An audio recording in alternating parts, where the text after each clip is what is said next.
Tapi seperti biasa, kalau kita membaca firman, adalah baik kalau kita berdoa. Singkat, padat, jelas. Supaya firman diresapi dan dapat dihidupi. Mari kita berdoa. Ya Bapa, kami mau baca, dengarkan firman. Kiranya Engkau menolong kami, supaya tahu dan mengerti firman-Mu. Dalam nama Tuhan Yesus kami berdoa. Amin. Mazmur 18, ayat 7, sampai dengan ayat 12. Demikian firman Tuhan. Ketika aku dalam kesesakan, aku berseru kepada Tuhan. Kepada Allahku aku berteriak minta tolong. Ia mendengarkan suaraku dari baitnya. Teriakku minta tolong kepadanya sampai ke telinganya.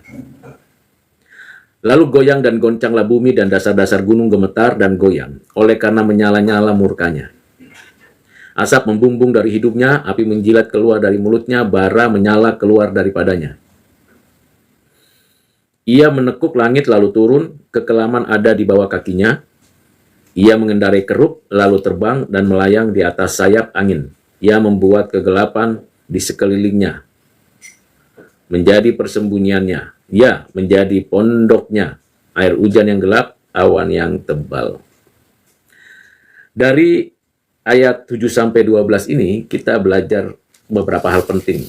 Yang pertama, kalau kita mengalami kesesakan, entah apapun penyebabnya, entah apapun, saya dan saudara diminta, diperintahkan, diajak dengan kelembutannya untuk berdoa meminta tolong kepadanya. Jadi kalau bukan Tuhan yang menarik kita kepadanya, tidak mungkin kita datang berseru kepadanya. Dan umumnya kalau kita mengalami kesulitan, pergumulan, sakit penyakit, ketidakberdayaan, tekanan, depresi, stres, galau, jangan lari ke minum-minuman keras, jangan lari ke narkoba, jangan lari ke dunia-dunia gemerlap, jangan lari ke dunia ini. Jangan tanya dan minta petunjuk dari orang-orang dunia. Tapi datanglah kepada Tuhan. Seperti Tuhan Yesus katakan, marilah kepadaku semua yang letih, lesu, dan berbeban berat. Aku akan memberikan kelegaan kepadamu. Jadi saudara, ajakan, perintah, dorongan dari Tuhan adalah segera meminta pertolongan saat mengalami kesulitan. Saya ulangi, segera meminta pertolongan saat mengalami kesulitan. Tetapi adalah lebih baik sebelum ada kesulitan, sebelum ada peristiwa yang buat kita menjadi susah hati, tetaplah berdoa. Dengan demikian kita berdoa tidak seperti doa musiman. Ketika ada masalah baru berdoa. Ketika ada pergumulan baru datang kepada Tuhan. Itu Kristen musiman. Pendoa musiman. Ya sungguh memalukan bukan? Tetapi kita sebagai orang Kristen, orang percaya, orang yang takut akan Tuhan, sudah sewajarnya tiap hari kita berdoa. Sudah sewajarnya tiap hari kita baca firman. Sudah sewajarnya kita tiap hari bersekutu dengan keluarga, saudara, teman. Sudah sewajarnya kita bekerja keras. Tiap hari, tiap saat. Itu sudah sewajarnya.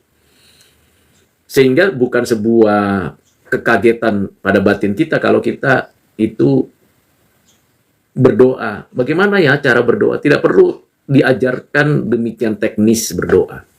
Yang perlu adalah prinsipnya. Saya sedang berbicara kepada Raja Semesta Alam. Saya sedang berbicara kepada Allah, pencipta, penebus, pemelihara hidup saya.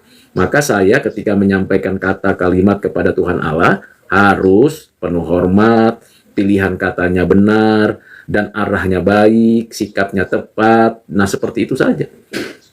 Seibarat kita menyampaikannya dengan penuh hormat, tetapi penuh dengan kedekatan. Bapak, saya ada pergumulan nih, tolong kasihani saya nggak sanggup menyelesaikan persoalan ini. Masalahnya bukan pada saya saja, tapi pada orang itu. Segera bermohon, Tuhan, berilah hikmat-Mu, cara yang tepat untuk mengatasi persoalan saya. Nah, dengan cara demikian kita benar-benar berinteraksi, berkomunikasi, berbicara kepada Bapa dengan penuh hormat. Pilihan kata penting. Dan kita seperti orang yang sedang bercakap-cakap dengan Bapa kita. Itulah berdoa. Jadi di sini pemazmur sedang mengatakan, aku berdoa meminta kelepasan dari kesesakanku. Wajar, seperti yang Tuhan Yesus ajarkan dalam doa Bapa kami, bebaskanlah, lepaskanlah kami daripada yang jahat. Pembelajaran yang kedua adalah minta tolong itu biasa kepada Tuhan. Bahkan kita kan sering juga minta tolong sama siapa yang kita tahu dia mampu menolong kita. Dalam kehidupan kemanusiaan kita tidak mungkin independen atau berdiri sendiri, nggak mungkin. Saya selalu mendapat pertolongan paling tidak dalam hidup saya dari orang tua saya. Dibesarkan di rahim, dilahirkan, diperlengkapi sampai dewasa, sampai sudah menikmati hidup sampai sekarang. Paling tidak orang-orang sekitar kita yang sudah memberi pertolongan kepada kita. Guru, dosen, bos, pemilik perusahaan, kita bersyukur untuk itu. Kita sudah banyak ditolong. Tetapi lebih daripada itu, kita sudah mendapatkan banyak pertolongan Tuhan dari hal-hal yang kita tidak duga. Itu yang disebut invisible hand. Tangan Tuhan menolong kita tanpa kita duga. Nah, pemazmur di sini juga berteriak, minta tolong. Kenapa? Hanya Tuhan tempat bersandar. Dia tidak mau mengandalkan kekuatan sendiri. Karena pemazmur menyadari terkutuklah orang yang mengandalkan kekuatannya sendiri. Jadi pemazmur ingin ajak kita untuk, ayo bersandar kepada Tuhan. Ayo kita minta tolong hanya kepada Tuhan. Jangan minta tolong ke dukun. Jangan minta tolong ke paranormal. Jangan minta tolong kepada orang-orang dunia. Apalagi minta tolong kepada orang-orang yang tidak seiman di dalam perkara-perkara rohani. Minta tolong kepada Tuhan. Karena Tuhanlah pemilik hidup kita. Kita ini milik Tuhan. Itu pembelajaran yang kedua. Pembelajaran yang ketiga ialah menerima konsekuensi dan hasil dari doa kita. Tuhan mengatakan, aku mendengar suaramu loh, maka aku kerjakan apa yang memang sudah kurancang. Jadi jawaban penerapan dari doa-doa kita bukan karena kita itu bisa mengubah keputusan Tuhan, tidak. Karena tepat sekali permohonan kita, doa kita tepat sekali di hatinya Tuhan, tepat sekali sesuai dengan rancangan kehendak Tuhan, Ia segera melaksanakannya. Itu sebabnya kita berdoa bukan untuk kepentingan diri, bukan untuk kepentingan hawa nafsu, atau menghabiskannya untuk kepentingan-kepentingan yang tidak berkenan di hati Tuhan. Mari kita berdoa, betul-betul menyadari, mengenal Tuhan yang menjawab doa kita. Dan jawabannya sangat tidak terduga. Aku akan menggoncang bumi, gunung dengan menyala-nyala. Aku akan menyatakan murkaku. Bahkan aku akan datang bersama para kerub, para malaikat, untuk menunjukkan kemuliaanku. Wow, keren. Doa yang dijawab Tuhan adalah doa yang sangat-sangat dahsyat. Kenapa? Karena ketika Tuhan menjawab dengan pernyataan-pernyataan yang keras, aku, dan aku, berarti Tuhan hendak kita tahu dan sadar. Setiap doa yang dijawab Tuhan berarti Tuhan ingin kita benar-benar menikmati Tuhan. Hati-hati dalam doa kita. Jangan salah berdoa pula. Begitu salah berdoa, Anda sedang menghadirkan murka Tuhan atau sedang menghadirkan belas kasihan Tuhan. Bolehkah kita berdoa, Tuhan nyatakan keadilan untuk negeri ini? Terlalu banyak koruptor, terlalu banyak nepotisme, terlalu banyak orang jahat. Boleh. Saya mengajak saudara untuk berdoa untuk bangsa ini. Tuhan, tegakkan keadilan untuk negeri ini. Nyatakan keadilanmu, murkamu atas orang-orang jahat di negeri ini. Supaya kapok mereka berbuat jahat dan rakyat tidak melarat terus, susah terus. Tuhan, nyatakan keadilanmu untuk anggota-anggota DPR supaya mereka pikirin rakyat. Supaya mereka pikirkan bagaimana kondisi rakyat yang sudah susah ini. Seperti itu. Tuhan, nyatakan keadilanmu bagi para penegak hukum. Entah TNI, entah Polri. Supaya mereka menegakkan hukum dengan benar. Tidak ada suap, tidak ada penyogokan, tidak ada kekerasan. Tapi yang ada keamanan, kenyamanan, ketenangan untuk negeri ini. Berdoa kepada Tuhan. Saya ajak saudara untuk berdoa. Supaya Tuhan yang menyatakan kehendaknya. Kalau Tuhan sudah menyatakan kehendaknya, Tuhan menyatakan kemauannya, tidak ada satupun yang dapat menahan. Tidak ada satupun yang dapat membantah, menolak, atau dapat selamat dari murka Tuhan. Minta. Tapi juga minta belas kasihan Tuhan. Tuhan, ampuni bangsa ini. Karena banyak yang berdosa.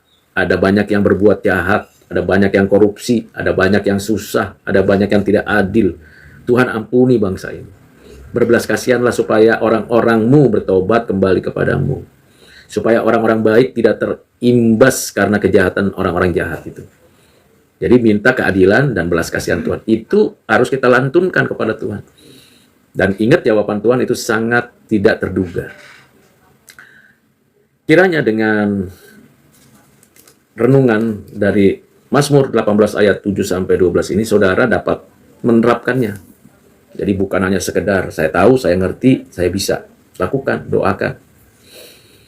Tuhan berdaulat atas kita dan Tuhan berdaulat atas bangsa kita, atas keluarga kita. Berdoa, minta belas kasihan Tuhan dan minta keadilan Tuhan. Kalau itu pas tepat menyentuh kehendaknya, menyentuh rancangannya, maka itu akan dilaksanakan. Karena dia memang penggenap doa, bukan saya dan saudara. Mari saudara, kita sudah mengakhiri perenungan ini, mari kita sekali lagi berdoa. Bapa, kami bersyukur untuk Mazmur 18 ayat 7 sampai 12 untuk mengajar kami berdoa. Biarlah kiranya kami tekun berdoa, meminta tolongannya kepadamu. Ya Bapa, kami juga percaya bahwa Engkaulah sumber kekuatan kami. Jawablah setiap permohonan doa kami sesuai dengan kehendak-Mu, dan nyatakanlah keadilan dan belas kasihan-Mu untuk negeri kami ini. Dari pemimpin tertinggi di negeri ini sampai yang terendah. Kiranya mereka tahu dan takut akan Tuhan. Terima kasih Bapa, dalam Kristus Tuhan kami berdoa. Amin.